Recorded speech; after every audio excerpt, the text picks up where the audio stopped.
I don't know what it's called, so if you know what it's called, leave a comment. What you're going to do is you want to hold, my butterfly knife is like backwards, so the bite handle is without the latch. You want to hold the bite handle, you're going to flip, and you're going to let safe handle go around your thumb, and you're going to catch safe handle. You're going to flip back, just going to flip it right back over. So it looks like this.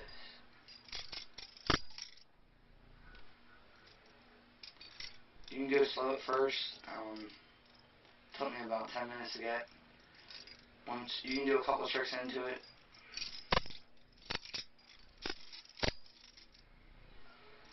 I'll send another video if you want to see how to do it again with that one. So tell me if this helped you out and so rate and comment. Thanks.